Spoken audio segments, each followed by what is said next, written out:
So here's the cluster. Take it out. That chip is right here. And it just unclips. Hey, it's Rob with Sideways Specialties, and we're back again with a little project that came up. So we'll have another video pretty fast. This little board is $260 new from a retailer, or $40 on eBay. What this is a 1990 to 1995 Anti-Slosh module. What does that mean? That means when your sending unit in your fuel tank on your Mustang or your Explorer sits there and decides to sweep back and forth when you hit a bump, this makes it so the gauge is nice and smooth all the way back and forth, not going like this every time you drive down the street. So what this does is smooths out the gauge movement. This particular one, for whatever reason, decided to die. And we went to the tank, and there's 4 wires coming out. You got 2 grounds, and you got a resistive line, and you have a power line. The power line and the resistive line come out of there. One's 12 to 14 volts, the other one's ground. That powers your fuel pump. That tested good. The other one had a yellow wire and a black wire. When you test the yellow wire, you should get anywhere from 0 to 90 ohms, 90 to 180, 0 to 180, whatever your gauge cluster reads out is coming out of that line, and that was good. You just touch it with a multimeter, put it on ohms, shake the car back and forth, it should move up and down. Not a lot, but a little bit, like 15 to 30 ohms. And it did. And I tested the gauge cluster, also got the same reading.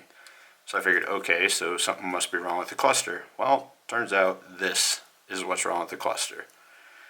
And in case you've never seen one of these before, this is what it looks like.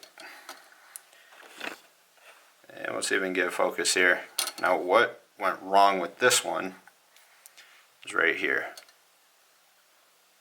There is a resistor right here. I don't know if these are all common or not, but what I'm going to do is I'm going to throw a 2.2 kilo ohm resistor in there, because when I read off the numbers or looked at it online, most of them I'm seeing are like 2 to 3,000 ohms. And of course everybody's going to have their own little version of what it should be by setting up, you know, their own circuit boards. A lot of the circuit boards look generic, so I'm sure people are making these with proto boards and things like that. So what we'll do is we will put this all together, and we're going to see if we can make it work. So from here, I'm going to throw this resistor into this spot. And what I'm going to do is see if we can get that to work. So let's zoom back out a little bit here, and let's get this thing out. You can see which contacts it is because they're burnt. So we'll put this over here, pinch it down.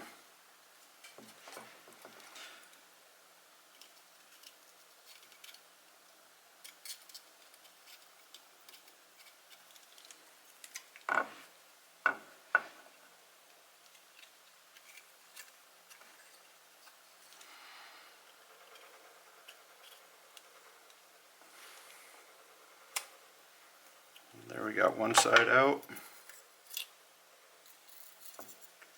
The other side is burnt, so that shouldn't be hard to get out.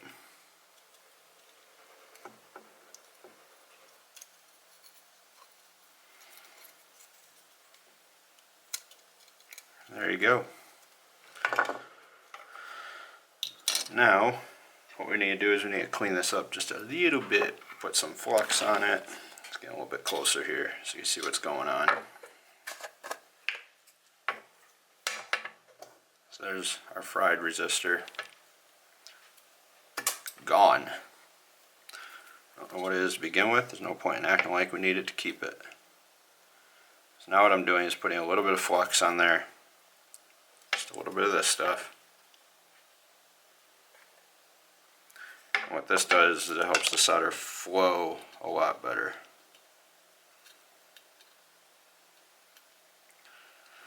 We'll put a little bit of new on there too, but what we'll do is we'll get this in first. So What we do is we come around to the other side, like we had before. We put it through those holes.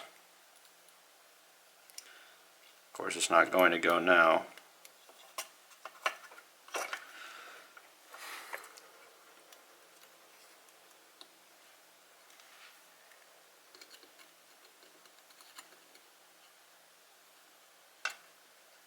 There we go. So there's one side in.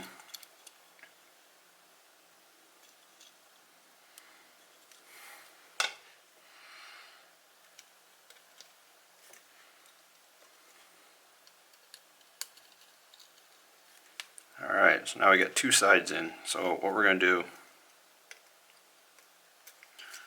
we're going to pull these through.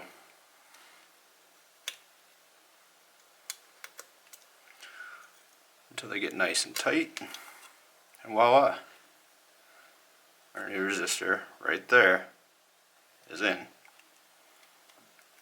Will it work? No idea. The only reason I know the resistor color code is because I checked on Google on images, so kind of hoping that's a good enough way. Now I come in here,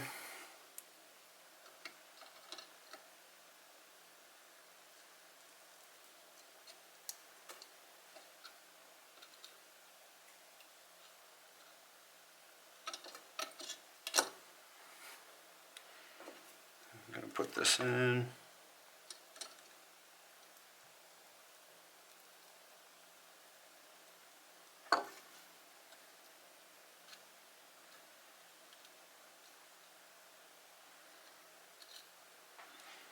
Of course, it doesn't want to wet out very good, but that's okay. It'll still work. Now it's definitely tight. I wonder if we zoom just a little bit more. Yeah, so now it's in there. Get that little nip out of there. Make sure everything's in nice and good. Alright, now we just cut the ends off. I assume this little bastard is just a current limiting resistor because it's got a transistor, a little chip on there, and it's also got a capacitor, which the capacitor probably eats up the voltage change when it sweeps around, so that's not too big of a deal.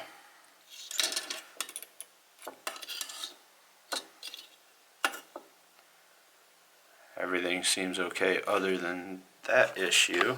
So what we'll do now is we got to get the ends of it cut off.